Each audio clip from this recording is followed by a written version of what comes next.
What is up, everybody? It's Dr. Vibe here, host and producer of the award-winning Dr. Vibe Show, the home of Epic Conversations, and I'm the host of Epic Conversations.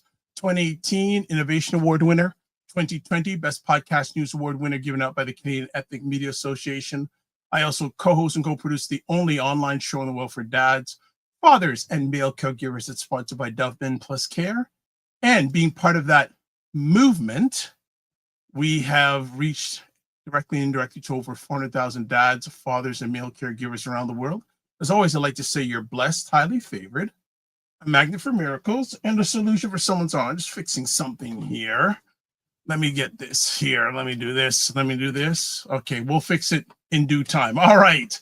And it is October 18th. I'm getting near the end of October, so we're in fall season. Though it's a nice day in Toronto, I'm wearing the l'orange, because I'm getting ready to rake up leaves in the orange season. But you know what it is? It's Primetime Saturday with Aisha and LaLa here. Now, Aisha is at MSNBC in New York, and I have a feeling she probably has something going on with the No King's Day. But you know what?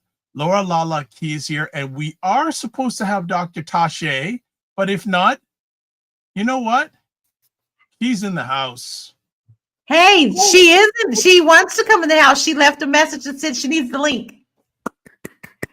Dr. Tashe needs the link. I sent her the link. Okay, I'll send it again. Okay.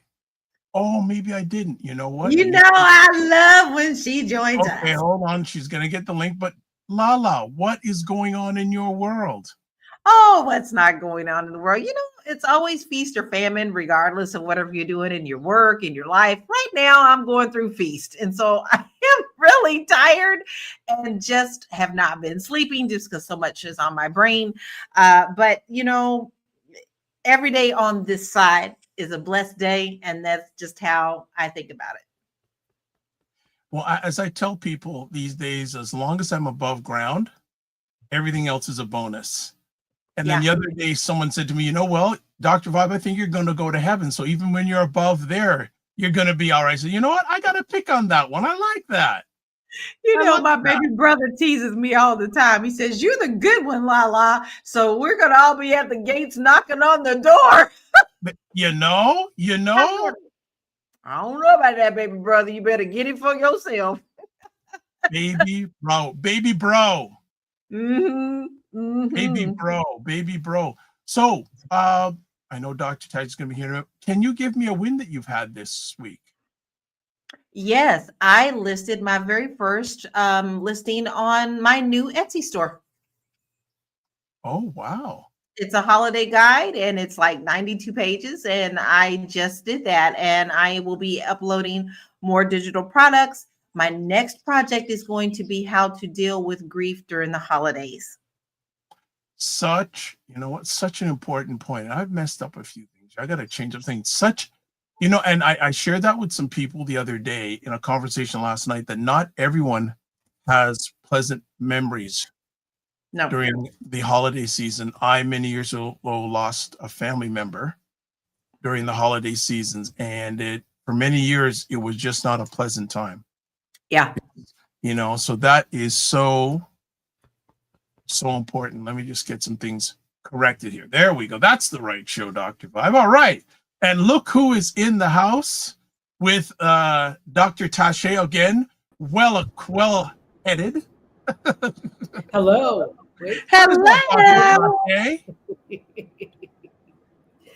Hello. Hello. Hey, what's well, going he's on? already asked me about my win, but I want to hear about what was a good win for you this week. Oh, well, let me switch now to the correct. Yes, there we go. We want the richness of the Dr. Tashe voice. Yeah, I was like, something tells me I'm not on the right mic, but now I am. How are you both? Blessed, highly favored. For me, blessed, highly favored, magnet for miracles, solution for someone's problem, and Black Alicious. How about you? I'm perfect.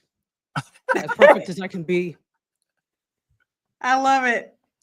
And give us a win that you had over the past week. Oh, yeah.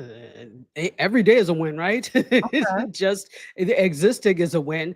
I have Well, for the most part, finished editing a lot of the videos. I'm working with, you guys know I work with a realtor, and he has a listing that is $1.7 million. And so I shot the video for that, and I'm breaking it into all of these different pieces for social media. So my thing though is, because I'm a filmmaker, I'm also a storyteller. So it's never just going to be the blank house. It's always going to be a story behind it. So I've been editing those, and it's actually been going quite well. We've been getting quite a reception from them. So I love it. I've always told people, always in my marketing, tell the story. People love stories. Storyteller. Exactly. It's so important, the storytelling aspect. So I'm glad to hear both of you've had some good wins. I like that. Yes. I like that. Well, there is so much stuff going on.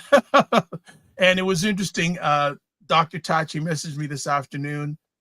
So are you going to talk about No King's Day? And I said, yeah. So believe it or not, it wasn't on our scheduled slate because it's going on right now, but it's important. So ladies, what are your thoughts on this? Is the second No King's Day, right? Correct. It is. This is the No King's Day 2.0. And these protests are thriving, and they're pushing record numbers all across America, but not just across America. Other countries are showing up in droves: Europe, Portugal, Canada, South America. And in DC alone, y'all, 200,000 plus people are there marching. And that's almost double from when the original No Kings protest happened. We call that No Kings Protest 1.0. But there are over 2,500 events across the full nation protesting Trump's policies. A lot of the main talking points are being ICE raids, troop deployments, and the government shutdown, as well as everything else he does, because everything he does is a piece of garbage. But here's the thing, y'all. Trump's admins are right now posting lies across social media, posting empty lots, showing and saying that the protests are flops, and saying that the protesters were paid. They showed up, got paid. They did their little march and went home. But aerial footage across all America, Boston, DC, LA, you name it. Even this one lady who says she lives in a tiny little town that hardly holds a lot of people, said 400 people showed up in her little town. So this excites me because, see, things like this have to happen. They usually happen in grassroots level, right? So we saw a pretty powerful turnout on the first, but we are seeing record numbers on the second. So to add to that, 100%. So what we're seeing is, and I knew they were going to come out and lie, because that's what liars do. They lie, and they keep telling lies to cover up I don't know why we shy away from calling them liars. Call them what they are. They are liars. Despicable, filthy liars. And they keep making up lies to cover up the other lies. They also like to save face. So I knew they were going to come out and say, oh, there's nobody there. This is CGI, it's AI. But what you can't do is play with the power of independent media. Now, years ago, this might have been the case where they could have befuddled that's a made-up word, befuddled all of this type of stuff and said, oh, there's nobody there, because the only coverage we had was mainstream news media. So yes, we had mainstream news media like AP, local outlets for all the different local marches. Here, there, I think were 7 in the South Florida area, all up the coast, including Miami, Fort Lauderdale, Boca Raton, West Palm Beach. So all up the coast, they were there. So I'm just talking about South Florida and Southeast Florida. But I looked at the map, and there are plot points of where all these protests are happening. And it's massive across. I mean, the number was 2,500, but I'm sure that it's more than that. So 2,500 that they know about. But this is the testament to the power of independent media. So years ago, we wouldn't have been able to do this, but you can't lie now, because everybody went live during these protests. In fact, Ron from Touch Base Daily did something just now. He was live, and Chris was out. He lives in Wilmington, Delaware. Was it Wilmington or Dover? He's in Wilmington. So he was out in Wilmington doing live coverage of Wilmington, what was happening in Wilmington, Delaware. You cannot lie because we, the people, are showing you what's happening. So that's why I'm excited about independent media. We don't have to wait for permission to report on what is going on in our communities. And it's amazing. So again, you might have been able to pull the scratchy wool over our eyes before when we didn't have the power of this in our hands, but you can't now. And that is exciting. Okay, the comments are already flying in, and then I have some talking points before we go to break on this. So, of course, Jen Myers is in the building. Good to see you. Enlightened beings, and I love this, hashtag love first. Love that additional. No King's Day, listening and working. Regina says she just got back from 2 rallies, both packed. Wow. Power to the people. Jen says, hey, Dr. Tashe. Jen. And Regina says a favorite sign, quote, it's so bad, even the introverts are here. The protests are double what they were last time, at least double. Wait till SNAP benefits are cut next month in time for Thanksgiving. Yes, Regina, that is happening. Yeah, she says, the maggots were furious. 4 rednecks and pickup trucks tried to disrupt one of the rallies I was at. You're outnumbered, bro. This would be a great day for you to call in, Regina, because we'd like to get some verbal on it. They were burning rubber, revving their engines and yelling at us. So lame. Because that's all they could do. Yeah, there's no and way. they Bubba trucks. You know, I call them Bubba trucks. There's no way people aren't going to see these marches. There are close to 3,000 a day just in the USA. All right. I have a question for you because I don't think 47 is paying much attention because he's still basking in the picture of this alleged peace. He's secured in the Gaza region. Do you think, though, because all these things are spread out, wouldn't it be great, aka what Martin Luther King did, to have one big rally in Washington? No, go ahead. I think that the power of us showing what we're doing across the world is really important to see. I think we are in a different time. I do understand the power of Washington, D.C., but however, Washington, D.C. is showing up.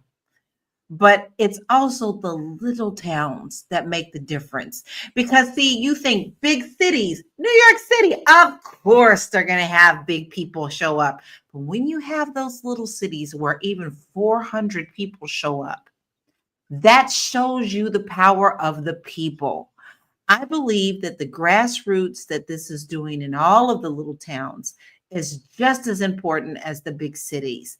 And the fact that the little cities are reporting what's going on in their communities as well gives it more power for us to see just how many of us are standing firm. Because you see, we no longer have the media's help anymore.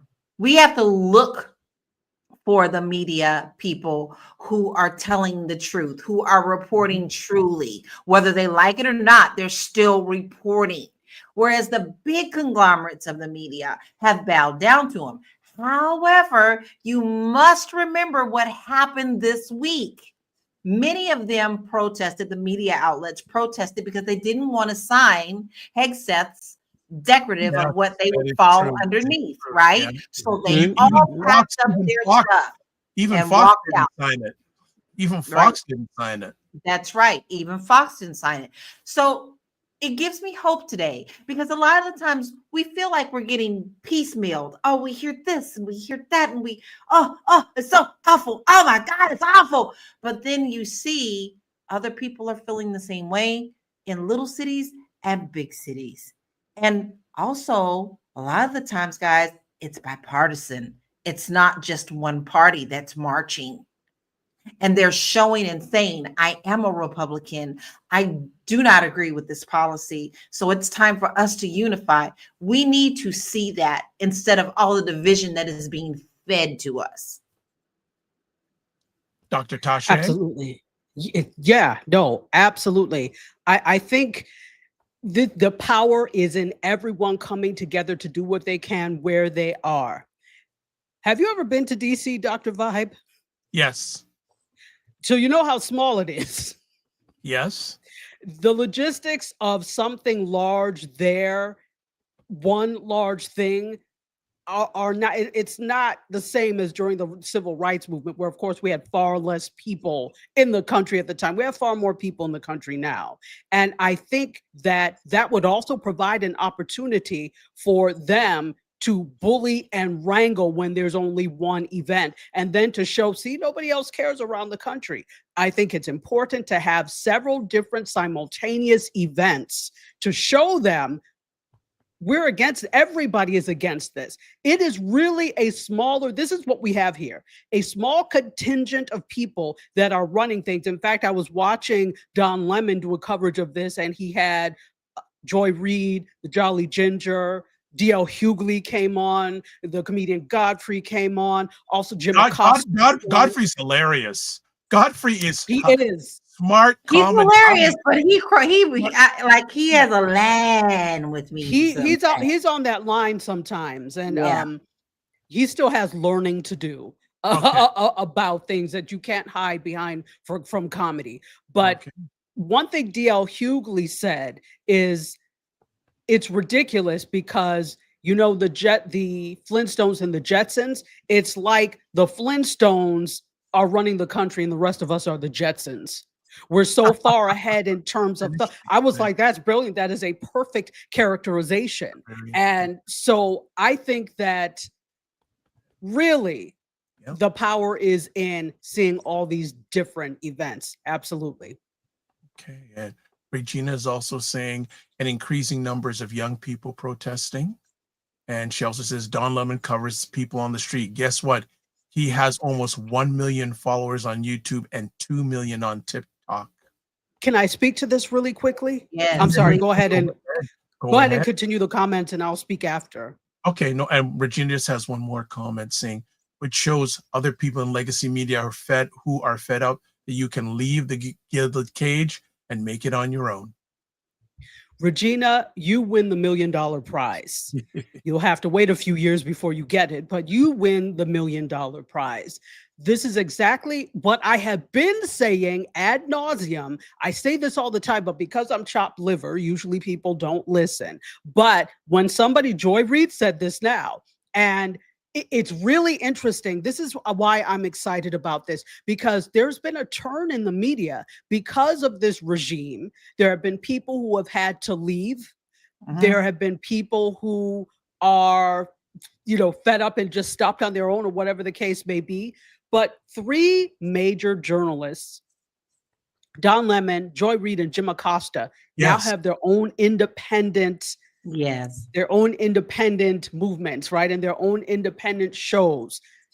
So Joy actually said, this is the power of the independent media. But it's interesting because had they not been let go from first of all, we wouldn't see them raw and unfiltered the way we love, but also there would not be the attention now to independent news reporting that is there. There's always been independent news reporting. Midas Touch has been doing it. Young Turks, before they went crazy, they were doing it. So there have been a lot of independent news outlets that have been doing their thing. But I think just those 3 leaving legacy media and coming to the independent side has done so much for bringing attention, not just to the issues unfiltered, but to the fact that you can do this on independent media. And again, if you can't tell, that's why I'm excited. Okay. And, Regina, I love your comment. We got to get you on here. It says, yes, I've been preaching this for a while, Dr. Tachi. And he also said, Don Lemon has really come into his own. I used to get annoyed with him, but he has matured and blossomed. Oh, he was super annoying before. When he was on CNN, I found him to be unbearable. Okay. But I think being away from a corporate overlord really allows you to stretch your wings and have a voice that you do, because you don't have to be afraid anymore. That's right. You're not in those constraints. go. What is the next step now after this No King's Day? Because to be honest, I don't think 47 cares at all. We don't care that he doesn't care. You don't give two damns. Because you see, can we go back in history to Marie Antoinette? Did she care about the people? What happened She to said, her? let them eat cake. There you go. So we could care less about what he thinks about this because our country is based on we, the people. And I think people are finally waking up to that. I feel like a lot of my generation, I'm 55, my mother and my grandmother and my great grandmother, who, all told us stories of the things that they went through. We didn't have to go through that when we were kind of lulled. Everything was, everybody's unity. Yay. And I went through the 80s and everybody was, dressing like men and men like women. And then everything was just calm. And we didn't have a lot of turmoil politically. And so we got lulled into a comfort of not understanding the real power of we, the people.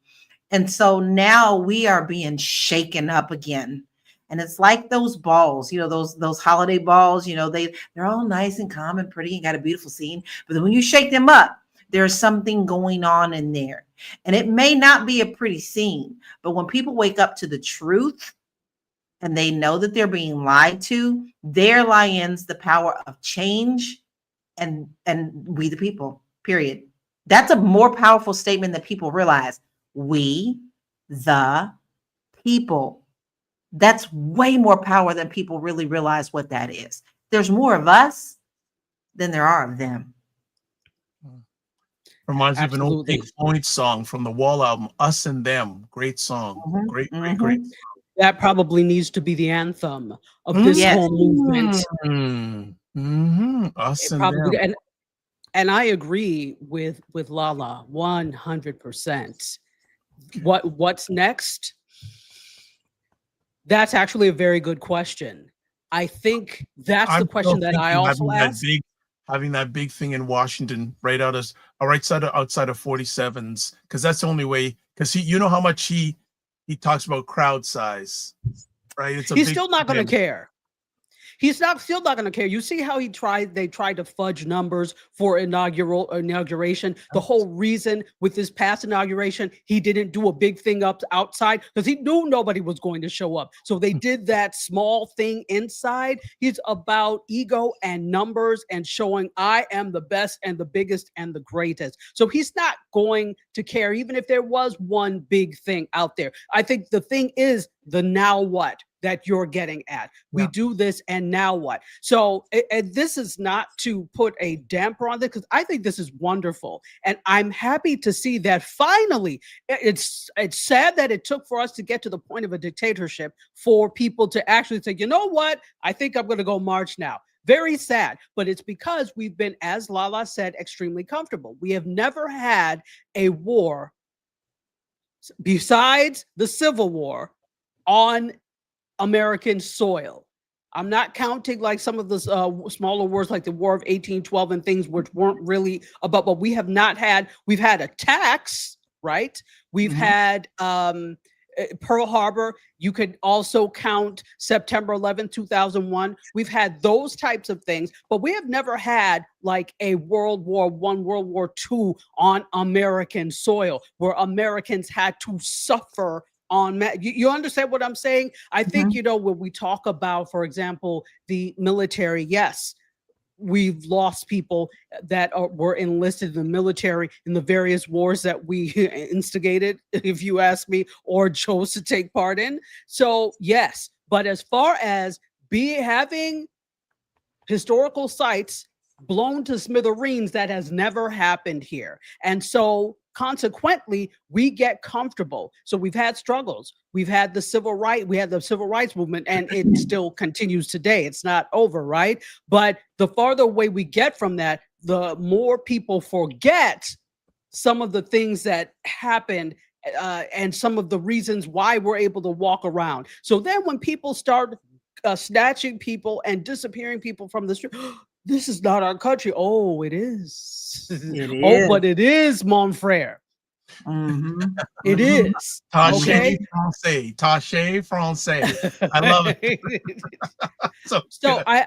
I just think in answer to your question, I'm taking the preamble around, but in answer to your question, I don't know that people know. And what I was going to say is that I think it's lovely to see people who had not before protested or were up in arms, getting up in arms, and I don't mean arms literally, but figuratively, and protesting. But because these were the people who also, for the most point, did not do this, what they don't know what the hell to do afterwards, to be honest. And honestly, it has been other people who have always been fighting the good fight. And they were the ones that were doing things like trying to push for legislation. Let me go Yes. run for office so that I can push legislation. Let's start grassroots organizations so we can hold politicians accountable, right? That's not something that works now because of the state of the government. But the point is that the others were doing this. So now that everybody has joined in, they've never had to fight for anything before in their lives. It's always symbolic. So this now, it needs to go beyond symbolic. And so what are we doing now? We had very clear objectives when Target was acting orangutan-ish. Oh, we're not shopping there. So what are the clear objectives now? And I think that's what we need to determine. You also know when things are working, when certain things like this. I don't know if this wasn't really a big news story this week, but because I'm in real estate, I'm always checking things out. But Stephen Miller ended up listing his $3.7 million home. I saw that. You want to know why? Because protesters every single day was chalking up his sidewalk in protests. And he claims, I'm not going to back down. Well, baby, you already moving. We done moved you without you saying that you was moved. So it is the power of people. We do get underneath their skin in ways that I don't think that they were ready for. This man listed his home quickly and will be selling it quickly. Of course, he'll probably move to a more secure neighborhood, but let's not forget that's a powerful thing. You don't just up and sell your home like that. That's true. That's true. Good point. Good point. Wow, what an opening we got going on today. This is fire. So what we're going to do is we're going to take a really, really quick break. And when we come back, we'll do some housekeeping. We'll shout out some people that have been in the chat, and then we'll get to stories. So we're going to be really, really, really quick on our break today. So let's go here. Check out The Morning Vibe on Mondays and Fridays at 9 a.m. Eastern on the Dr. Vibe Show YouTube channel with Dr. Vibe and Ryan Knight, where they discuss important subjects between themselves or have conversations with people who you need to know about. All right, we are back. You have a lot of friends, Dr. Vibe. Do I? You have a lot of friends. Do I? Well, I'm leveraging the friends I have. Yes. Let's put it that way. I'm leveraging the friends I have. Okay, so let's get to some things quick. Girlfriends Chat with Aisha, LaLa, and Jill Jones. There's the link on Patreon, but more catching on Substack. And thank you. It's so much fun broadcasting on Substack these days also in real time. Primetime Saturday store, there is the link.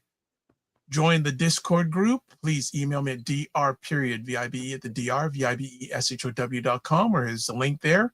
Subscribe to the Dr. Vibe Show on YouTube and hit the notification button. If you haven't yet, I'd love you to, because I'm getting close to 2,000 subscribers. Finally. And follow the Dr. Vibe Show on Facebook, LinkedIn, Instagram, TikTok, Blue Sky, and Substack. And if you want to advertise your business, product, or service on any of the platforms I'm on, email me, dr.vibe@vibeshow.com. And then, Dr. Tatch, I'll let you handle this, please. Sure.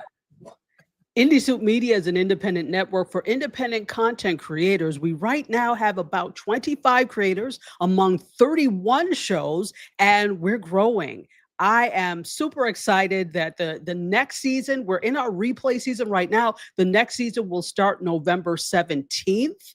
And we are at, I haven't looked, but we're at 28,400 plus subscribers on YouTube. And we'd love for you to also become a subscriber. So check us out at Indie Soup Media on YouTube. Oh, and can I say something really quickly? You talked about Substack. I would love to broadcast on Substack, but alas, I have to have at least 10 people. So somebody No, please. Yeah, you do. I tried. I got on immediately. I didn't have to have 10 subscribers. I actually have less than 10 subscribers, and I'm on. You know what? I think they may have changed it because Yeah. they may have changed it because more people are joining now. Yeah. So yeah, do me a solid. I think I'm at 8 or 9. I just need 2 more people. So yeah, early adopter, because it is so good and especially just doing replays. I do all the replays from here, go on Substack. Like when I'm broadcasting live, it's on Substack, but also the replays. So that is fantastic. Okay, also, especially today, and Regina's going to tell me, oh, I can't do it. But if you want to call in during our amazing conversation, you go to callme.road.com and you'll get this screen, and you want to put in the code FSPL8L. And if you hit continue, you want to put your name and make sure your echo cancellation is on, mic gain is on, and hit join call. And we will have you live. And I know, Regina, you probably say, oh, I can't come on today. This would be such a great day to get your live reporting. You could be our own Don Lemon. You could be our own Don Lemon. You know that? So that's okay. All right. So other than that, okay, I'd actually want to shout out some people. Yolanda Spivey gives Facebook love. Good to have you here, Yolanda. Also, Enlightened Being says, this is a powerful, Enlightened Beings dash love first. Can't forget the love first. This is a powerful movement. I went before work in Denver. All right. And Regina has a question though for LaLa. I heard that the foreclosures are going way up, but never hear about it in the news. What is the truth about the numbers? It is the truth. People are not able, and this also depends on city to city. With the bigger cities where buyers are really trying to get something, people are not, they're able to turn over before they have to go into foreclosure. But some of the smaller cities are struggling because the buyers are not there. Buyers are still in denial for the fact that they want to go back to 2 and 3%. That's not happening anytime soon. And sellers still are thinking, well, my house is still priced over such and such. And also you have to remember, many people have lost their jobs during this administration, especially when they're in the government sector. So many of them have lost jobs, not picked back up jobs. They cannot pay their mortgages. Therefore, foreclosures are up. Yes, foreclosures are up. Wow. And Blackstone is ready to pay. Sweep them up. All right. Okay, let's get to our first conversation piece. And this one really makes me scratch my head a lot. U.S. VP JD Vance again downplays young Republicans' text, looks to shift attention to AG race. Now, if people don't know about this story, this one is interesting. Very, very interesting. It's beyond interesting. It's beyond interesting. This was boldness at its best. Now, there was a 2,000, let me wrap your head around this number. 2,900 pages, not text, pages of Telegram chats among the young Republican leaders. And the things that they were saying in there were absolutely horrific. They were racist. They were anti-Semitic. They were violent rhetoric. There was jokes about grape and gas chambers. One of the members actually wrote, "I love Hitler." Another one described grape as epic, and many of them were just sunbathing in all of these comments because they felt comfortable in their zone, and they never thought that this would get out. Because actually one of the comments said, you know, if this gets out, we're in a world of trouble, right? They use slurs for Black people, calling us monkeys, watermelon people. You know, it goes straight back to what we're used to a Jim Crow era. And they were all busted with this. Now, Vance here decides he wants to try to make this, downplayed. And he's calling that kids doing stupid stuff. And so instead of attacking that, he actually pivoted to attack the Democrats in Virginia. and then turning it toward the Virginia AG race. Now, listen, it wasn't just the young Republican people, okay, guys? This actually had senators in there who actually had said stuff. So Samuel Douglas, who is a Vermont state senator, he resigned over this because he was named in the chat. Peter Gunta, I think that's how you say it. But he's just a boy. But he's just a boy. But he's just a boy. Oh, let's coddle the little racist. Not. Peter Gunta, who's a former New York young Republican chair, has lost his job over this. William Hendricks, vice chair of Kansas Young Republicans, used the N-word a dozen times in the chat and was fired from a Kansas Attorney General's office job. Listen, this is bigger than what you think it is, because this is what we've always been telling you. When they think they're safe among their own, they talk like they want to talk. And I have experience with this because LaLa is light and white to a lot of people. And a lot of the times, especially in Florida, they thought that they were among their own. And the things that I actually heard were disgusting and deplorable. And don't think I never took the opportunity to say, do you know who you talk to? Do you know who you talk? Hence, LaLa started wearing these shirts because people just wasn't getting it, right? So listen, this has always been taught behind closed doors. Racism is always going to be alive and thriving as long as it's taught and accepted behind closed door. Only this time, Trump allows them to take off the hoods and feel a little more comfortable. But when you're using these new platforms such as Telegram, you know, all these type of things, Discord, nothing is ever private.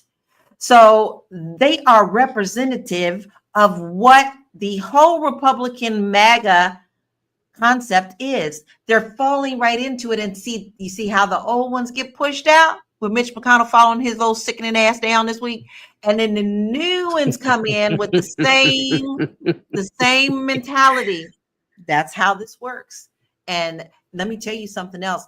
They are bold as hell, because a couple of them little young, I'm gonna keep my mouth clean today, rapscallions decided they wanted to come out and talk about it and claim. They were on several talk shows. This was just all in fun.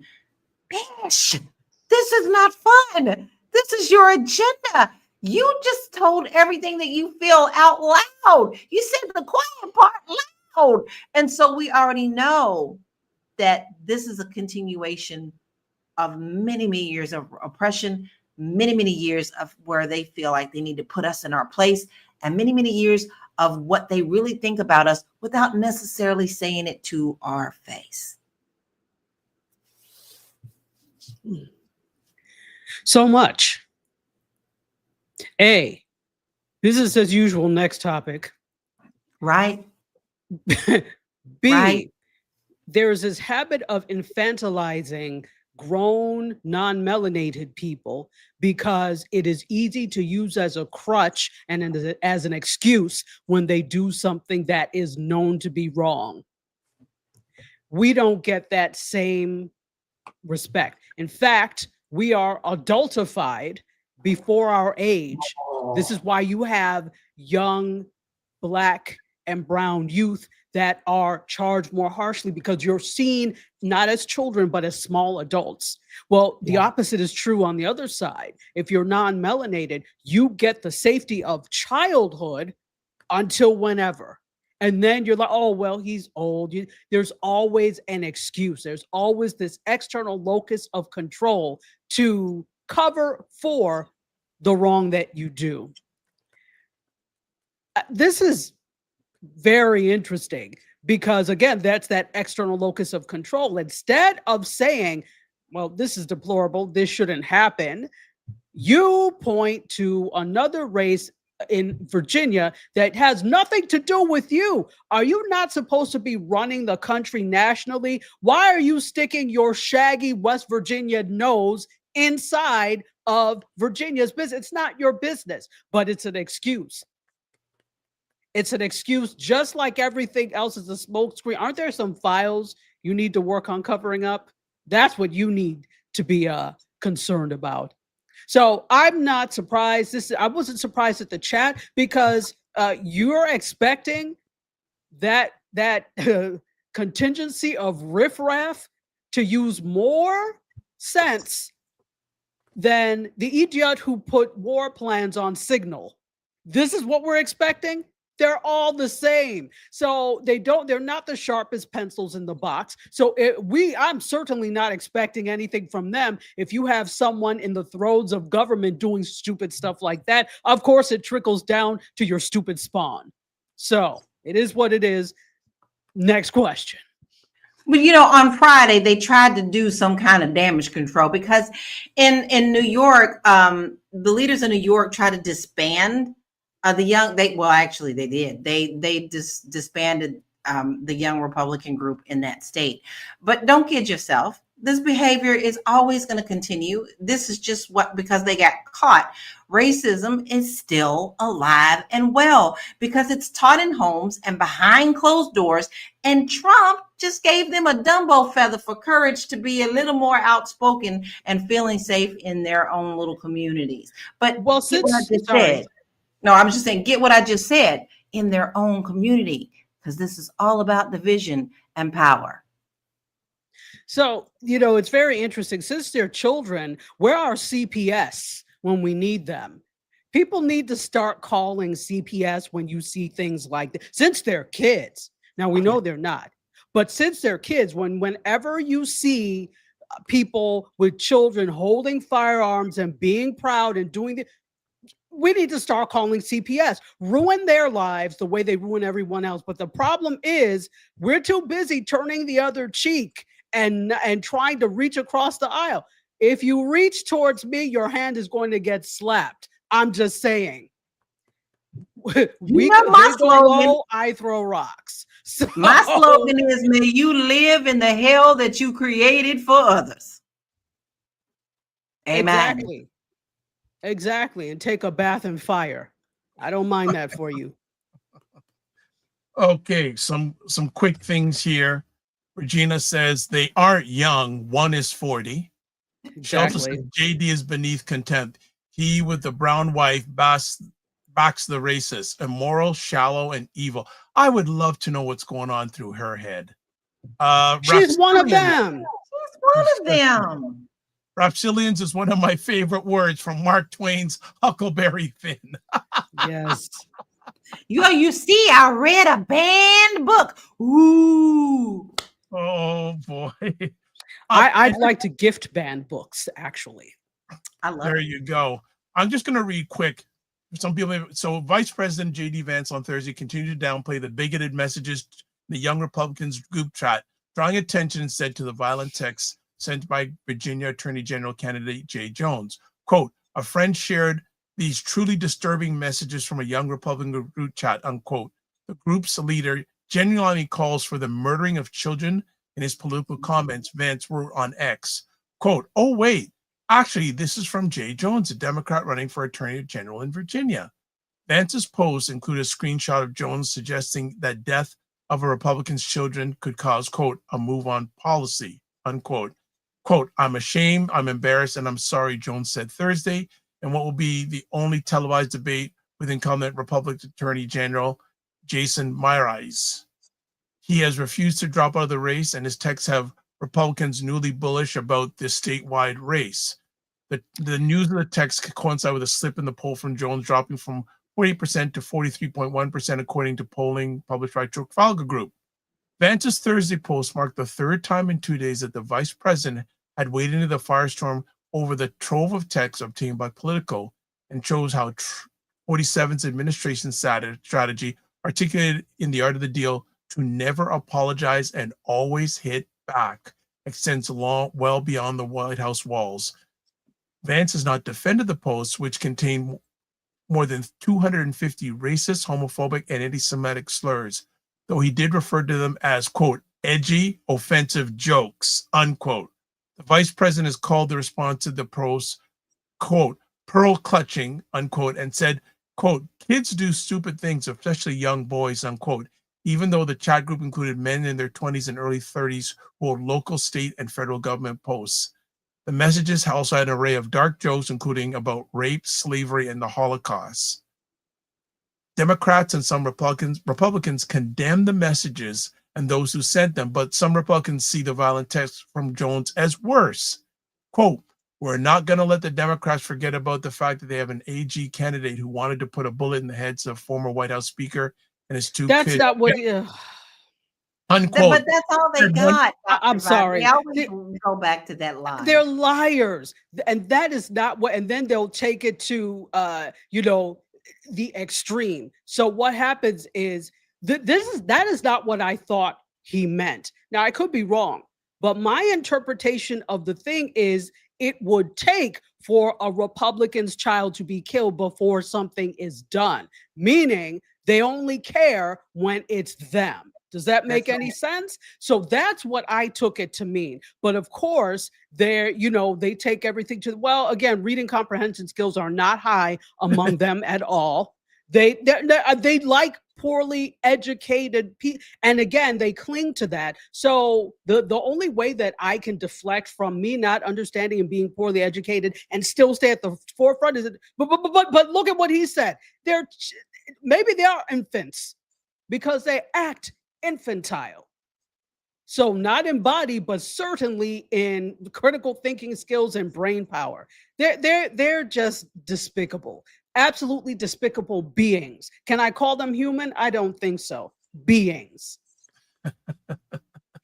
LaLa, anything you want to add on to that?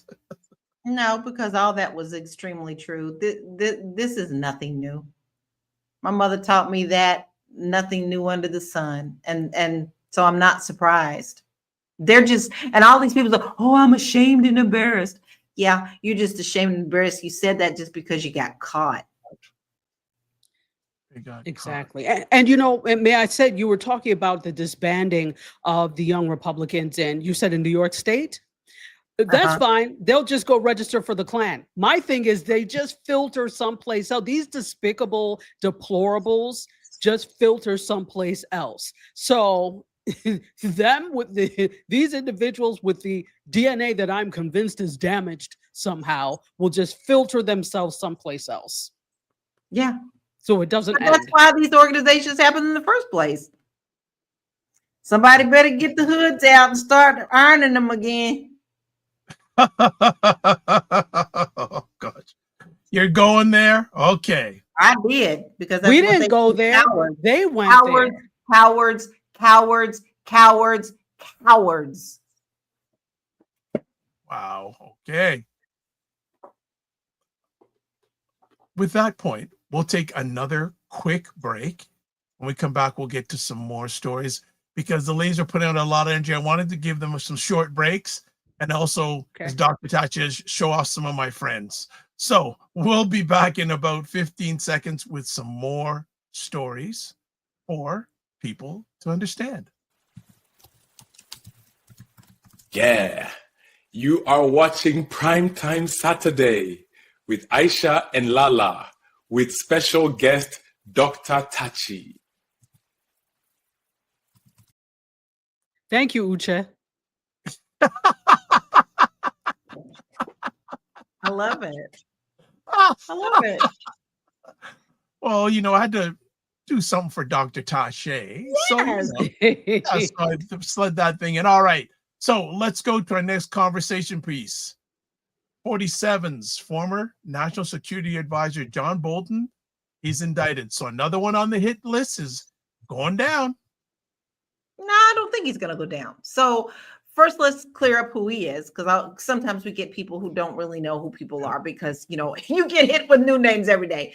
So John Bolton is the former National Security Advisor under Donald Trump, and he was indicted in Maryland on 18 counts, 8 for unlawful transmission, 10 for unlawful retention of national defense information. I'm just wondering where that came from. Prosecutors allege that he shared actual sensitive intelligence notes and stored classified documents in his home. Bolton actually has pleaded not guilty. But at the same time, here's what's interesting. Multiple U.S. attorneys were removed or pressured after refusing to take the advance from Trump's agenda. So two Erics, Eric Barron in Maryland and Eric Seibert in Virginia, were let go. The new U.S. attorney in Maryland is Kelly Hayes. And shortly after the purge of the prosecutors that wouldn't do what Trump wanted them to do, she's the one who brought the case. Now, Bolton had become a very vocal critic of Trump after being under him, raising questions about many things that he was doing in his first term, right? So when you start speaking against Trump, you now are an instant enemy to him. So we all know what this feels like. This is nothing but a retribution or trying to punish him for no longer being in his camp. But when loyalty truly becomes law, democracy turns into some kind of crazy theater. And that's exactly what we're seeing, because this is less about secrets and more about who's showing who is the boss, right? And when the courtroom really starts to look like what Trump wants to do for his revenge, that's when we all know our system is broken. Now, ask me how I know. I'm 2 years, 9 months into my case in Mississippi. Listen, he brought this within 6 months of him getting back into the office. So this is nothing but a ploy for actually doing the exact same thing that Trump did down in Mar-a-Lago, Key Largo, whatever his little orange Trump plantation is down there. He did the exact same thing, had all of those sensitive documents, was pulling out and showing everybody, look what I got, see what I got. So basically, it's definitely the pot calling the kettle black. I love that term for who we talking about, but it's nothing that he hasn't done. This is nothing but him trying to punish people for no longer being in his cult. I'm going to take my basketball home because you won't let me play the way I want to play and you won't let me win. So I'm taking my basketball home. That's all this is. And this isn't the first one. It's not going to be the last one. They don't even have a solid case against him. So, and the people who were fighting against this were saying, we don't have a case. There's really no case here. So if he goes down, we know it's going to be on the cricket side, but he's going down for the same thing that he did. So what does that say?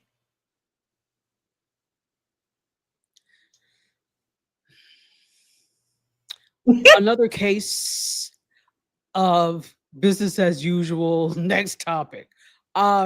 Weaponizing the Justice Department. That's exactly what this is. Not only is it weaponizing the Justice Department, it's a huge distraction. If you can keep people distracted and confused, you can continue to do whatever you do in the background. Oh, sorry, were you going to say something? I'm going to add on to your point in a moment, but go ahead.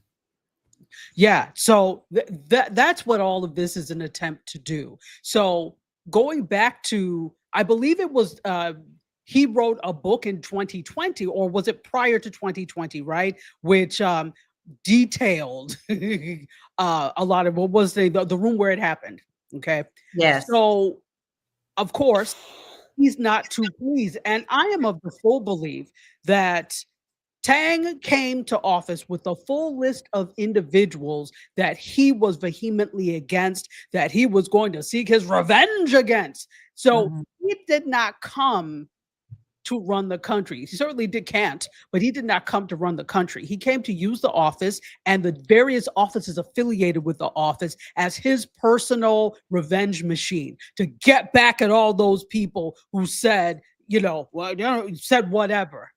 I'm going to put, and if he could get back President Obama, and President Obama didn't do anything but roast him at the thing. So he's been forever upset about that type of thing. So he has this whole list, I'm convinced, of people that he's trying to get back. And he's doing that by weaponizing the Justice Department. And that's what this is. Most of these cases are fluff.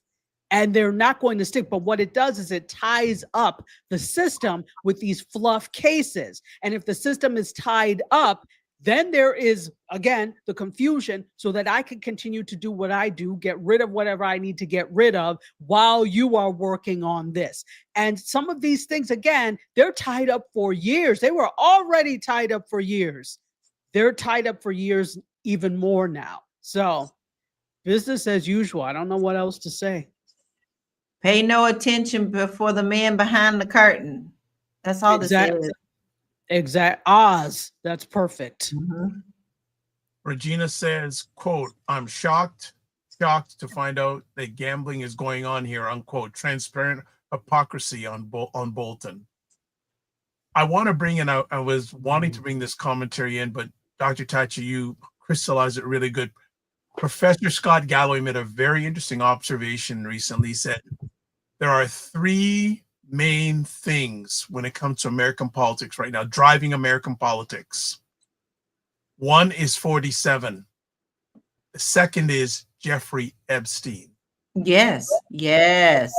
Right? He said that all this stuff that 47 is doing is to diverge attention from Jeffrey Epstein, the whole Epstein controversy. He's doing whatever he can. And then the third area is the tech barons. He said those are the three pillars of American politics these days. And he said that Jeffrey Epstein may be the most powerful dead person that lived in American history. Absolutely. He forgot a fourth one, the spirit of ineptness. Jesus. Okay. Listen, let's be very clear, guys. Did y'all not hear that Prince Andrew just relinquished his titles? Relinquished his titles. Oh. Over the Epstein files. Now, remember, he is vehemently denying abusing that woman when she was 17, but he did pay her off. And people always say that, oh, that's not an admission of guilt, often it is. Okay, he did pay her off, and he's like standing strong in it. Well, if you're standing strong in it, why did you pay your family's money? Because it's not yours. Why did you pay your family's money? And baby Sarah Ferguson going down too. Oh yeah, she's going down too. Yes. Okay, let's move to our next conversation piece. Now, interesting enough, LaLa shared this link to me from an Instagram post. And when I tried to access it, it said, I don't have access to it in my country, which is very interesting because, well, it leads to other things, but LaLa, I'll let you take this. 47 losing in court a lot more than you think. I think we talk about this a lot, but I wanted to bring this to light tonight because we are always talking about all the things that are happening because God knows, what my theme is. We're getting hit with 1,000 dodgeballs. We're lucky if we could catch one. Okay. Because there's so many things that are going on, but that's the plan with this administration. It was actually told out loud, the plan was to flood the system so much so that they could get a few things through while everybody was get a lot of things through while we're all concentrating on one thing. So according to Democracy Forward, now that is an attorney's office, they have filed, and this is just a little bit of the number. This is just Democracy Forward. Okay. They have filed 150 lawsuits just this year against Trump and his actions. And they've actually been able to secure 100 plus favorable court orders so far. Okay, so now you have to look at that. They filed 150, but they've got 100 plus that actually went toward favoritism for them. Some of the wins came from judges of all affiliations, including Trump's appointees. So that's a big thing, but not a lot of them are being reported on. So some of the big examples are the court halts attempts to fire thousands of federal employees during our mid shutdown, which is going on right now, ruling the president lacks the authority when agencies are unfunded, restoring, this is a big one for me because I follow this one very, very closely. Restoring the funding for homelessness services, domestic violence survivor services programs, gender injustice initiatives, and all the things that they're trying to slash, and also a lot of the DEI that's happening. They're continuously working around the clock on stopping a lot of what he is putting in. Now, this is actually in contrast of what the Supreme Court's shadow docket has been used for. So a lot of the things that we're hearing now, they're kind of keeping it low. And if it gets reported on, good luck, because a lot of times you can't catch all of it. But here's the key thing. Even though they are winning and they're winning big, this administration doesn't give a damn. Some agencies that they have won against are actually ignoring court orders. And that means they're forced. That means that judges are being forced to cause contempt, call for contempt, and threatening the discipline of the government attorneys. But you see what they're doing, right? They're keeping everything in so much chaos that you don't know exactly where we are. So all you hear is the negative. However, there are some positive that's happening. This is a pattern. So they make bold executive moves. They get the legal blowbacks, and then they delay with defiance rather than retreat. But the good news is this: it's still at least 100 plus wins out of 150. Those are really good odds. So we're not hearing the backstories of a lot of the things that we are being fed and told every single day. There is hope in that. I can't help but to believe that there is hope in that, especially when it's judges as well that were appointed by him who are also saying, nah, that we can't go with that. We need more of them to stand up. And interesting enough, as taking a page from Dr. Tachi's book, you found out that information independently, not on mainstream news, did you? No, I found it from a very reliable reporter, Aaron Barron's. Mm-hmm. I absolutely love him. He actually had an interview with that organization, and it was just a 20-minute talk, but it was so full of jewels that people are not hearing. So when we hear things like this that are not being reported on, I feel it's our duty as independent journalists, because that's what we are. This podcast, we're also reporting what we know. It is our duty to also share this information out, because the mainstream is not doing that. Someone somewhere is going to stumble across this and finally realize and maybe see a glimmer of hope in the fact that he's not winning everything. It just seems that way. I think, though, he's winning enough. I didn't say he wasn't winning enough, but I still say power to the people. I am going to fall on that because I am an American. I am American. Do I like to see my country burn? No. But that doesn't mean I'm going to lay down and just let it burn without my voice being heard. There is no more kings. I stand firm with that. That's what America was built on. No kings.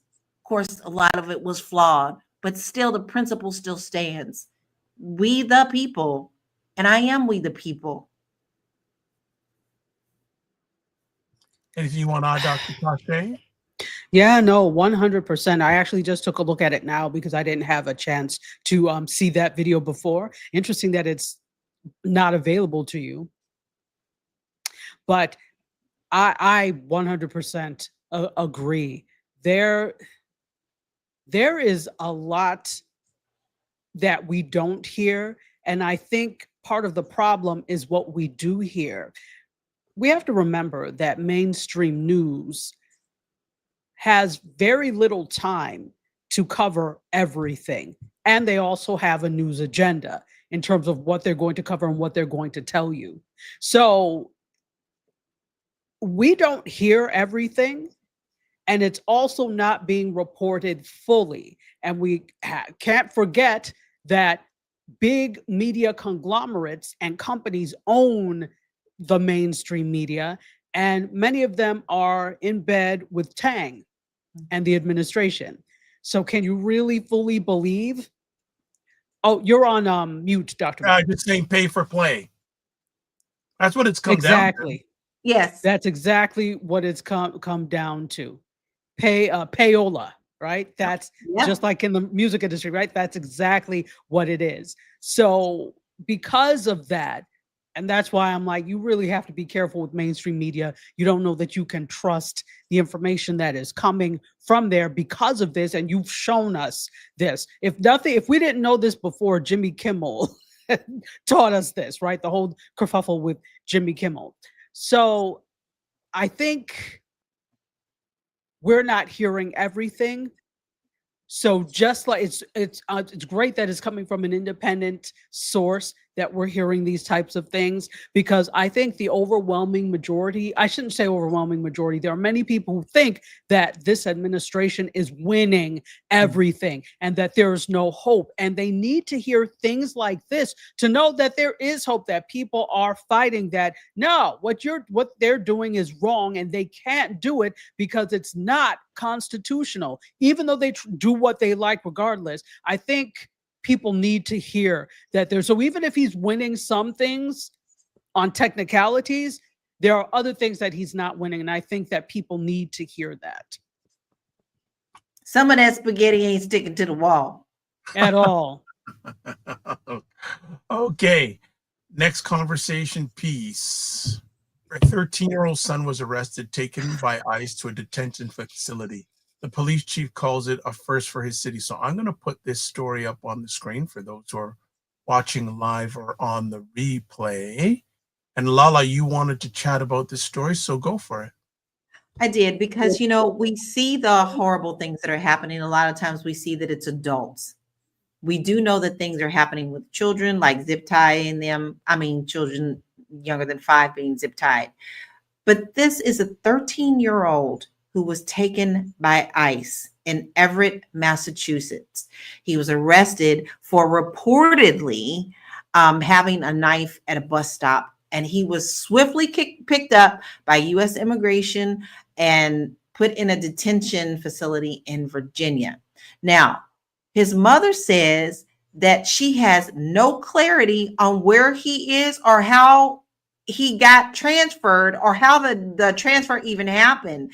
So they're saying they, meaning, they, not us, describe this as a first known case of ICE detention of a minority in that city. Now, DHS contends that the boy was actually a public safety threat with alleged gang affiliation, because they always try to make up something to cover their butts, but there's no claims or no proof of that in public court records. Now, mind you, he's a minority, so a lot of this stuff, even if there is something in the system, we're not going to know about. He's a minor. You cannot report on these type of things when they're in the court systems. Those are sealed files. So this is just another way to keep things in upheaval when they take people out of their state or take them out of the country, for them to just throw up their hands and say, well, it's no longer in our court. This is not our state's problem. Oh, this is not our country's problem. They're no longer on American soil. So in the midst of all of this happening, of this young boy being taken with no real proof of him being anything other than just a 13-year-old kid, whether he is or not, this still goes against his rights as an American. Meanwhile, Trump is still encouraging this, sending people to cities, paying ICE while we are under government shutdown, and promising them big bonuses while the government is shut down. Who is serving who, sir? They do not care who you are when money comes down to the pocket. And let's also face this, these are also a lot of cowards that are taking these jobs because they see themselves as being powerful. They can elude their power on other people and push pain on them, not giving a damn for what comes after that, because they don't care. When you have the incentive of money and hate, these are the things that we're going to see. Now, let's not also even bring in the fact that there are so mmany people missing from Alligator Alcatraz that nobody's talking about. They were saying like 2/3 of the people are missing and they don't know where they are in the middle of a swamp. So what do you think is happening to these children? Whatever happened to the children that were put into those camps, y'all? No one talks about that anymore. Where are those missing children? This is a smokescreen for all of the sickness that these people have in their hearts. Cowards cover their faces. However, don't let it be, don't let it be a pandemic. We want our rights. We don't need our faces uncovered during that time. This is nothing but punishment. It goes against the agenda of what America is. However, Trump is also in the midst of this, allowing people and saying re-sanctification and repatriotism to people such as whites in South Africa. So get out the minorities, the black, the brown. What would you say when we was kids? Red and yellow, black and white. Those are the ones that don't belong here. And bring in those who they deem desirable. It doesn't matter how old you are. It doesn't matter if you're a child. It doesn't matter if you are a prominent person in your community. If they want you out, they're going to get you out. 100%. Anything you want to add, Dr. Tache? Well, the people that they deem desirable are not good. Listen, the finest of the fine are not coming. These are the bottom of the barrel people. And for a fact, the people covering their faces now pretending to work. I have a question. What were you doing before this? This means you were a loser and had nothing doing before this. If you were all of a sudden ready for a quote, imaginary ghost bonus, ready to do this, you had nothing going on. So not only were you a coward, but you were a loser coward because you had nothing going on. You probably were not working. You probably are the type of people that blame everyone else for your problems except your own ineptitude. So this is what we're dealing with here. Untrained riffraff that don't have skills, can't do anything else, because the ones that are worth something are actually doing something. They're actually working. They're contributing to society. The fact that you have this many people tells you how many low lives there are. So that's my question. What were you doing before this? Prove to me that you were valuable and a part of society, a worthy part of society before this. You can't, because you quickly took this job. Riffraff, complete lizards. The same people that claim, well, black people took my job. Who said it was your job?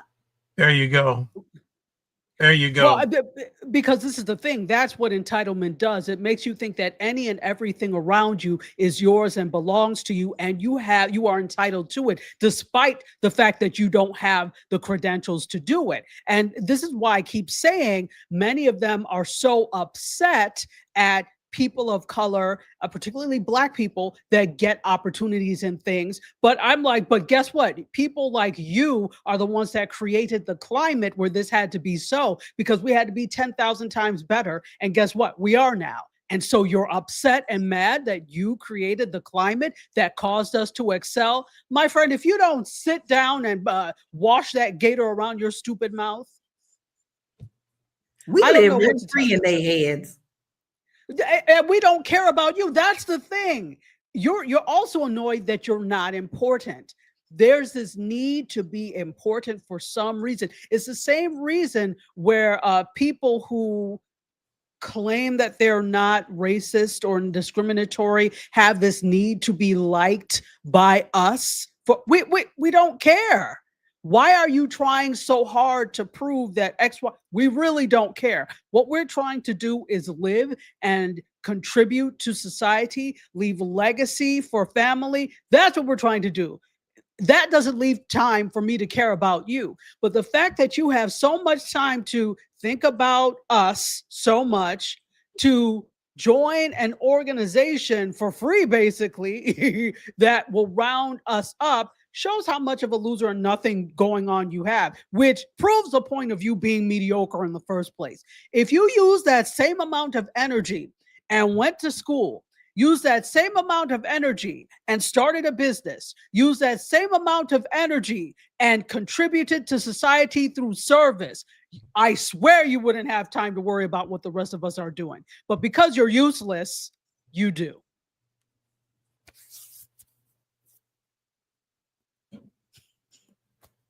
Got it. Done. Don't think anything needs to be added on that. That. And Enlightened Being says, woo, LaLa. Welcome. Woo, Dr. Tache, too, on that. All right. Let's move to our next conversation piece. This is becoming disturbing. The demeaning, disjointed use of Martin Luther King's image in AI apps. I've actually used it a lot. I've seen a lot of it on Sora. It's pretty disgusting. So much so that Bernice King and her organization for Dr. King have reached out to OpenAI, because Sora is owned by OpenAI. And OpenAI actually said, we are going to put a cap on this. This is not okay. And so they did give a little reprieve to that. But don't tell me that AI is so smart, y'all. All you have to do is describe Dr. King. I go in and describe myself. You can reverse engineer a prompt to look like someone. You could put a picture in, which there are many free pictures of Dr. King out there, reverse engineer it and still do it that way. But this is a very dangerous thing, because a lot of these videos, you really cannot tell.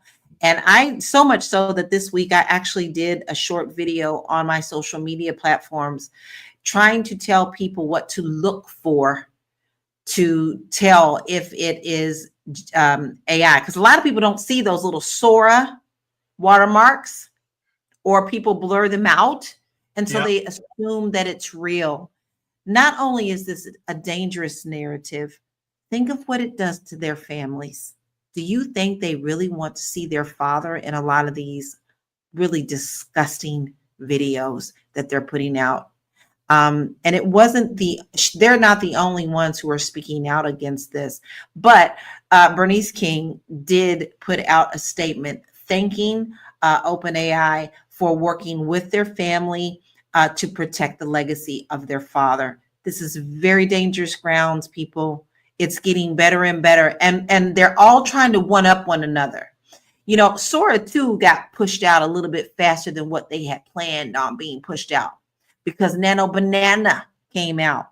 And all of a sudden, they were like, wait a minute, hold on now. People are like going to a different platform. We need them to stay on this platform. So in their haste to be the winner of what? To be the winner, people's lives are being ruined with false videos. Dr. Tachi, media is your game. What are your thoughts on this, with the whole characters being used or the people without permission? Like OpenAI, they just put it out there and they're beginning to track it back now, but they're very, and a lot of companies, same like a Facebook, they'll do things that they probably know are wrong, but they do it to test the water and push the fence out. What are your thoughts on this sort of stuff? Well, I have to agree with LaLa. They were hasty in releasing things because they were worried about not only Nano Banana, but VO3, which kind of pushed Sora to the side, the first Sora to the side as soon as VO3 came out, because now you can include sound. So instead of really fully understanding what could be done with these things, they hastily put it out. And I blame them, Sam Altman and OpenAI, because the thing is, the moment you release it, you ought to have people policing and looking for these things, because it's still early in the game. It's barely been 2 weeks now.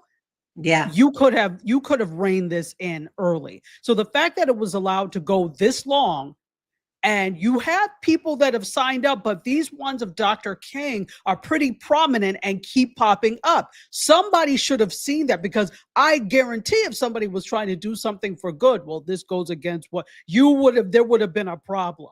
But now that this is the thing, you're kind of leaving it. It should not have taken Bernice King to call you or to reach out to you all to say, look, this is, and the big thing here is, yes, people are dealing with seeing their loved ones who had a loved one who has passed and dealing with this all the time in a light they don't want to see them in, that they should not be held in. But it took for them to reach out to you to do this. There's also the fact of IP. The King Center basically is the steward of any intellectual property when it comes to Dr. King. So you are actually now treading on legal ground where people are using his name, his likeness, his voice, all of that without permission. It's not permissible. So people are just asking for lawsuits. You're very lucky that Bernice King reached out to you and said, can we work with you on this instead of just going straight to lawyers? Which she had every right to. Every right to. She didn't have to talk to you at all. There could have been a cease and desist and all of that. I'm going to take this conversation into another direction. Interesting. The selective policing on these platforms. So I'm going to give you an example.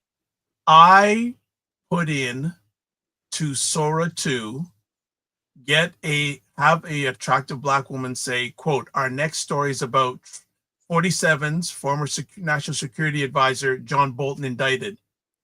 It rejected it. Mm-hmm. Yes. I'm beginning to more and more think that the pay-for-play tech companies have been basically said, you know what? You can't say anything wrong about 47 or we're going to block it. Well, don't forget, Dr. Vibe, who was standing on that stage in January. Okay, but I'll take it a little bit further. There was a dinner in the last week or two that all the tech people were invited to by 47. And who are the majority of people paying for his big new White House ballroom? A lot of them. Of course. The money they want his favor. That ring must taste good. Right? So it's as you mentioned earlier on, it's just pay for play. Bernice King, they wouldn't think, hey, come on, like Bernice King had to approach them. They didn't think about it. Like, and when I first got onto Sora, I saw so many Sora videos of Martin Luther King. I could go, they were just popping my field in my feed. But she's still out there. Regardless, you cannot put things back in the bag once they've been released. You can't do it. I think what we also have to remember is that many of these tech companies are run by tech bros that are business people. Of course. And that's all they think about. Many of them are inept. So you've got, this is the perfect storm of stupidity and not thinking in a humanistic way. You've got tech companies that the people that they employ and that are the heads of these things are usually business people or tech people. None of them have any humanist experience at all. No training in psychology, no training in sociology, no training in social psychology, no training in philosophy. So they don't understand the human condition at all. All they know is how to make money off of the human condition. And so does it surprise you? It doesn't surprise me that now somebody has to call you to say, look, this is not, okay. Because that's the way they think. They're not socialized well. Have you ever seen, and this is not, I don't want to make a general case for all tech people, because I consider myself a tech person, and I think I'm very well socialized. But there are many that because their faces are in computers all day and in technology all day, they don't know how to socialize at all. And so it's almost like when you say, but they're I didn't think about that. Of course you didn't, because you have no socialization skills whatsoever. So this is a problem in technology. That's why they can stand their stupid, introverted selves on the dais with this fool and be just as happy, because they're only thinking about the money end of it. And you have no training in anything else, which is really sad. That's I almost feel sorry for you that you can't see anything else. It's very, very sad. You're talking about people like you hear more and more stories every single day of kids, young adults, even in their 20s and in their early 30s, who are seeking out relationships with these platforms. We're hearing more and more stories of people getting emotionally connected to AI girlfriends, to AI, however they train them to be. And there's no socialization whatsoever. When you don't have that, you don't care about other people's feelings. You are hurting so much in your own life that you cannot possibly fathom the hurt that you are putting others through.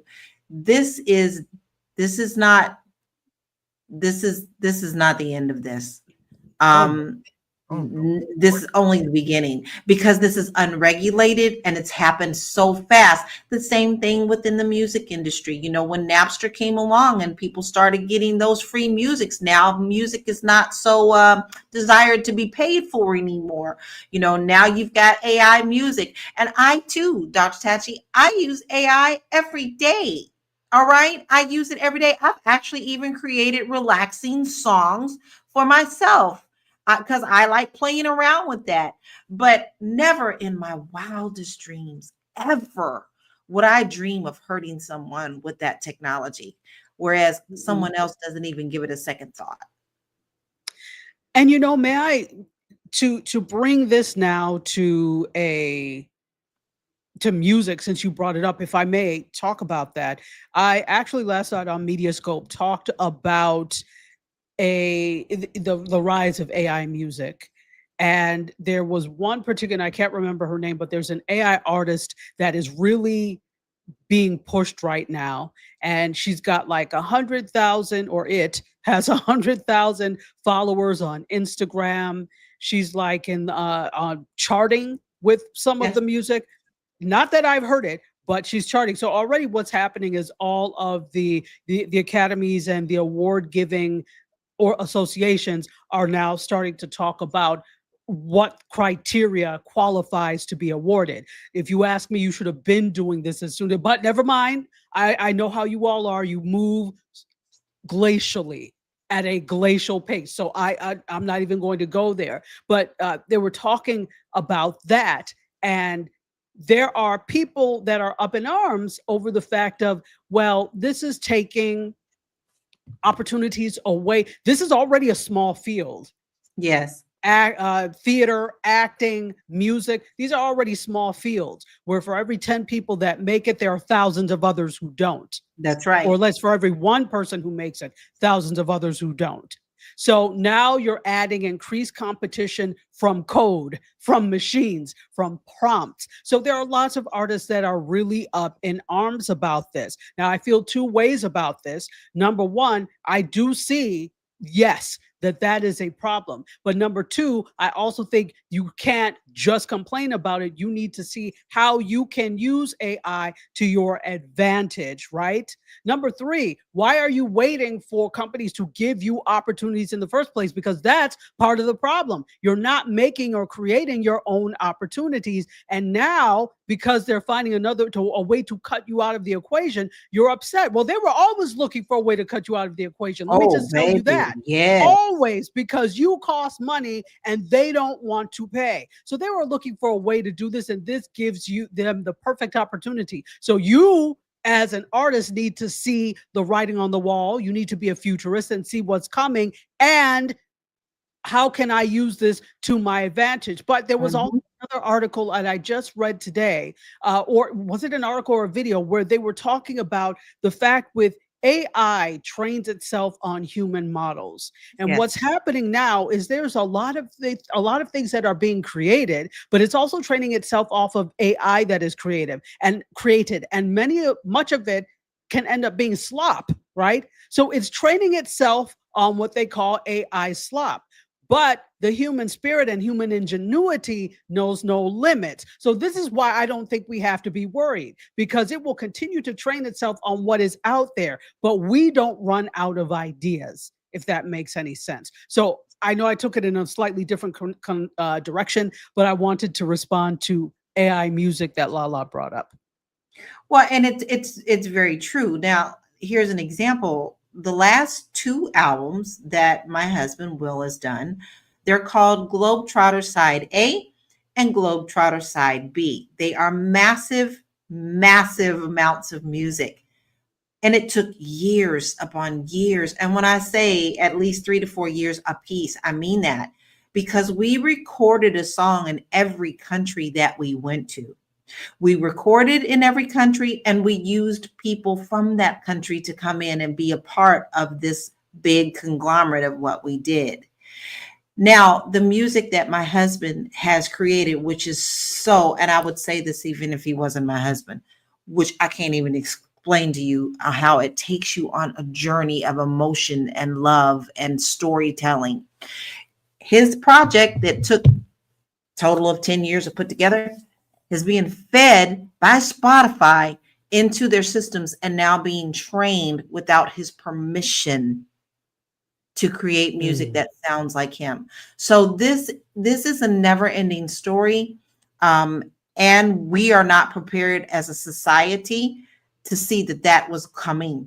And so how do you put that back into the box once it's been done? Because now it's been trained. You can't take that back. You can't say, oh, you know that piece on Will Key's album on Globetrotter, I need you to take that out of there. No, that's already there, and it will continue to stay there. The only way we can really deal with this is you have to hold those companies responsible. You can't get every single creator, but guess what? These companies that are making millions off of all of this, billions off of all of this, hold them accountable. They can be sued. Yes, they can be. And we are seeing more and more lawsuits of that. And we're also seeing a lot of artists removing their music from those platforms. But what's the famous line? One of the famous lines in Malcolm X that Spike Lee did is when they were talking about, if you give the people dirty water and you never offer them clean water, they don't know any different. True. And that's the battle that we are looking at right now. If you give them junk, they'll jam to that junk and be okay with it. Okay. That is, yeah, that, I think one more conversation piece. This is Clarence Thomas, the man who replaced Thurgood Marshall, the civil rights giant, could be one of the people deciding to vote against and dismantle civil rights. With the current debate going on in the U.S. Supreme Court with voting rights acts, and Clarence Thomas, good old Clarence, we already have the way he's probably going to vote, but isn't it ironic that a black man could be part of a movement to reduce the voting rights for many Black Americans? And a black man that came in right after one who helped put them in place. But I don't find it ironic at all, because there are, yes, the masses may not do that, but there are a contingency of melanated folk who so wish to align themselves with whiteness that they're willing to do anything, even if they themselves were the beneficiaries of programs that got them to that point.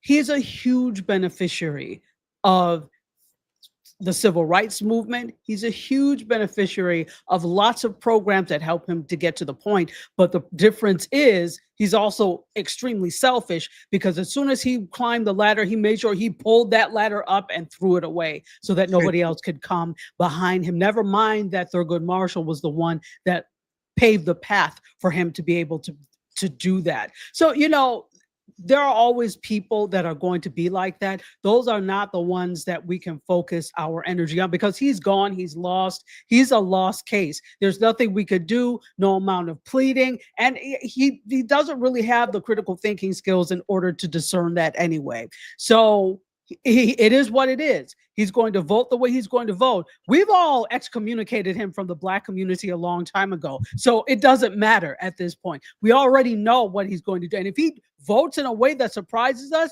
everybody could just be pleasantly surprised. But he's already disappointed us. We don't count on him for anything when it comes to ensuring rights. So next story. Anything you want to add, LaLa? I do, because I don't understand. I wish, and maybe I don't need to understand why you would self-hate yourself so much that you would harm others within your own community. Now, what's really what this core is about is weakening the Section 2 of the Voting Rights Act of 1965. And we all know what we had to do to get that even put into place. And that allows legal challenges to the electoral maps based on discrimination, right? You notice how all these states are redrawing their maps, right? And this is key to having fair elections, which, if you ask me, that went out the window a long, long time ago. But this will allow states outside of Louisiana to gain a freer reign to redraw their maps, just like Texas did, that will diminish the minority voting power without any regard whatsoever. If they see that, they got 5 more people over in this district, let's hurry up and make this a zigzag puzzle. Let's put the most puzzle together that we can so that we can have the most power. So, the fallout of this is massive. It's huge. It's absolutely massive. I've read some reports that some Republicans are saying if this gets through, they're looking at they're going to gain up to 20 seats for the next midterms, and the midterm will be done. So that will just say, and this could have even further ramifications, because this could even hit ramification about 47 maybe running for a 3rd term. Oh, ain't no maybe. He's doing it. He's already told us that. Dr. Vibe, did you not hear me and Aisha tell you that there won't be another? He said he doesn't want another election. He's finding ways to do that. One of the ways that he found, if he can't get it during this way, is to cause a war, because there's a clause that says that you can withhold voting during a war. What is he doing with Venezuela? Right? So listen, the voting, oh my Lord, when my mother tells me what they did, I know my mother was a part of this. I know my father, I know my aunties were all a part of this. This Voting Rights Act wasn't a gift. No, it wasn't a gift. It was earned in blood and sweat and marching feet of our ancestors, many of those who are still living today. My mother-in-law did this. Do you hear me? My mother-in-law is still living, and to see this dismantled from her and many others' hard work, this is a moral regression, but they don't have morals. And this is what we are fighting against. We're being stripped within how many months is this now? We're in October. That despicable piece of garbage was put into our power in January. This will be done, and Clarence Thomas will be a major part of having its undoing. How dare you? Because baby, you're married to a white woman. What you think they're coming after next? But you don't see yourself as a Black man, because you don't see that. He's not. We've excommunicated him, so he's right about that. But I think with this whole thing, this is why California is working so hard to get Prop 50 passed to counteract what's being done in Texas. Mm-hmm. That's actually what every northern and blue state needs to do. Mm-hmm. Fight fire with fire. They've already shown that They don't follow the rules either because they can't understand them or they don't want to understand them. I think it's a combination of both. I think they just feel the rules don't apply to them, period. Well, yeah, I think rules don't apply to them, but they also don't understand the rules. Look who is in charge. They've put people from the cafeteria, people from, they put anybody there and they've never had to deal with this before. So not only do they don't think they apply to them, they've never even read them to understand them, to know that. They don't get it. So this is why you can challenge them on things. Reporters will challenge them when they speak to them. And they're like, well, look, we've been doing this and they keep deflecting because they don't understand. The best way to deflect from the fact that you're a dummy is to turn it around to something else and point fingers. So we're dealing with people who don't have the credentials to be in the seats and to be in the positions that they are in. Of course, they don't understand. I agree. They don't get it. So this is exactly what the other states, the blue states, need to do. First of all, stop giving welfare to these red states who now at this point don't deserve it because they haven't earned it. Remember bootstrap theory? Well, you all haven't earned it. And not only the blue states, but blue enclaves in red states are the ones that are paying for all of this because they're by far more educated. They by far care more about social programs, etc. So this is happening. And what happened is we all are funding you. Stop. No problem. We'll take our money and go home, and watch how quickly Mississippi, Alabama, Louisiana, Tennessee, Kentucky, Georgia, South Carolina, North Carolina, list goes on, Arkansas, you're already hanging on by a thread. If we pull our money, you'll just be gone. And then you'll be, help me, Uncle Jesse. Uncle Jesse is going to let your hand go. I believe we're going to see it. And I do believe a lot of these are taking the cues from California. And California is working so very hard to make this happen, but they're not taking it. They're taking it to the people who will vote on this. It's not like all of a sudden we just gonna do what we need to do like they did in Texas. No one got a say in that, right? But at least the people of California will have the say on how they want their state to take action on this. And it will be legitimate. Yes. But, what a concept! Exactly. And what other proof do we need that they're inept besides the part that you need to steal something in order to? That means you couldn't do this on your own. If you have to steal it, you could never on God's green earth do this on your own. And you know this. So this is why. But why are we surprised? They're thieves. These people are thieves and robbers and every other despicable thing. And it's been allowed to happen legally. So thievery is legal because that whole redistricting thing is surely somehow illegal. But they keep finding loopholes, and not even loopholes, they just keep doing what they like. Mm-hmm. I let me say this. They're going to have a hefty and very expensive bill because this country is going to go bankrupt based off of all the lawsuits that are going to be filed by, see, they don't think. This is how I know they're daft. All these grabbing people, disappearing, messing with people's pensions, doing all these things. Do you think this is free? This is what happens when you're arrogant enough to think you're going to be in power forever. The moment you all are gone, there's going to be prison time. And not only that, there are going to be lawsuits. This place is going to be bankrupt. It's not a joke. Some may say that America is already bankrupt, or at least morally. It is. Oh, absolutely. Morally and financially. And financially, yeah, there's such a big deficit. Yes. So it's we're already there. They're there. Okay. But I just need for other countries to kind of, can you cancel FIFA? Why are you still coming? Why is the World Cup still coming here? That's what I don't understand. You know, why are the Olympics still planning to come here? Why are the World Cup coming? Money, Gotta go. money. No.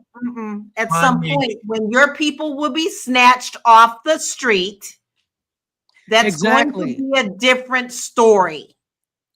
You are putting, and how many Central and South American countries are there?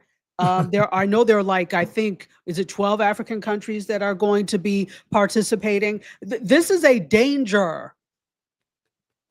You could be, this place is not safe. Hey, we've dropped out of the first, we've dropped, just this week it was announced, we have dropped out of the top 10 powerful visas for the world. Nobody wants to come here. But hey, your president says we don't need the world. He's not mine. I don't care what anybody. Oh, you do when you have no resources. Can you tell me what this country produces? You need the world. You don't produce anything. This will lead to another conversation because hardcore MAGAs are mad at 47 because 47 is now reaching out to the world for things. Hardcore MAGA people say we don't need the world. We just do our thing. We don't need anyone else in the world. So there's a brewing conflict in the MAGA world with 47 about. Let them brew. Okay. May they live in the hell that they have created for others. Listening to people who got a 2 on their spelling test in 3rd grade, please. Yeah. And that's how we got the learning curve. But he had a good effort. Give him an A. Meanwhile, people and children in China are learning AI and mastering it before we even know what it is. And I love it. I love it for them. I love it for them. Very nice. Okay. Well, I think we are done. Okay, everyone. Stick us with a fork. We're done. Ladies, as always, I want to thank you for taking the most valuable thing in your life, your time, to hang out with us. As always, it's appreciated and not taken for granted. But before we, as Dr. Tache would say, exit stage left, how do we get in hold of Dr. Tache? Well, and you know what I forgot to do? I forgot to give you my link tree, which has everything. But you can definitely get to me by messaging me on Instagram at Dr._Tachi. I urge everybody to watch all the wonderful conversations that we have going on Indie Soup Media. You'll probably see this at some point on Indie Soup Media. So the replay of this show. So please make sure that you subscribe. Dr. Tachi, I want to say thank you as always to taking the most valuable thing you have in your life with Indie Soup Media, with all the media stuff you got going on. We appreciate you and we don't take it for granted. Thank you. LaLa time. Yeah, I gotta be careful with that potty mouth, Dr. Tachi. I'll be trying to. Come on, that's right, Tachi. What are you talking about? Wait a minute, this is going on. This is going on. Out of LaLa. Come on now.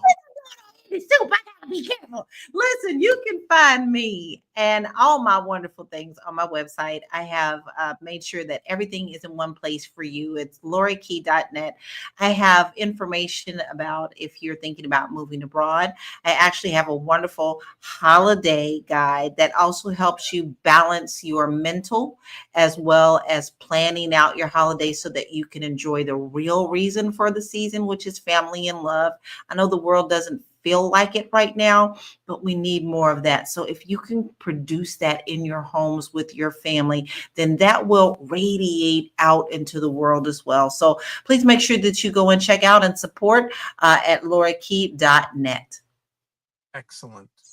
All right. And before Aisha K, can't forget her. She's not here on screen, but she's here in presence.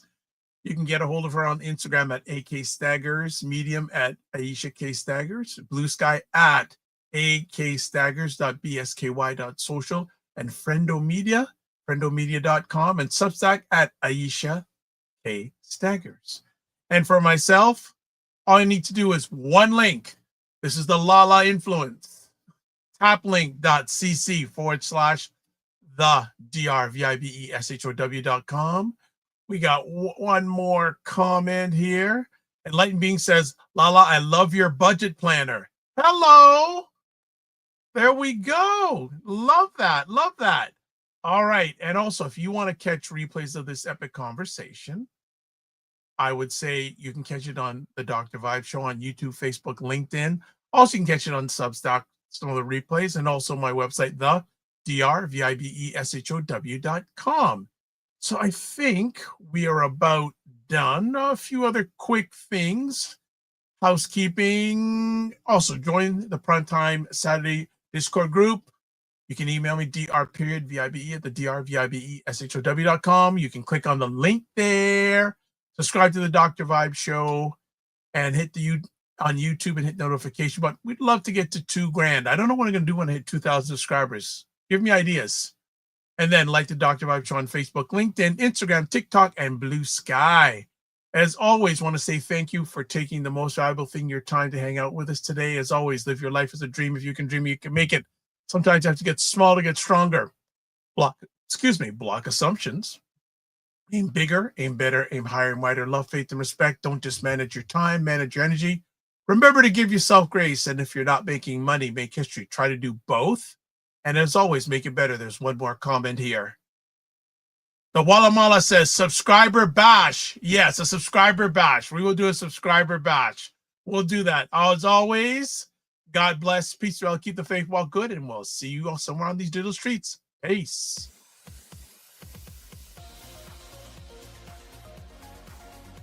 To understand how afraid I am of any member of the rodent family. That's down to squirrels and chipmunks. Okay, I cannot stand all members of the rodent family. Rabbits, bunnies, no.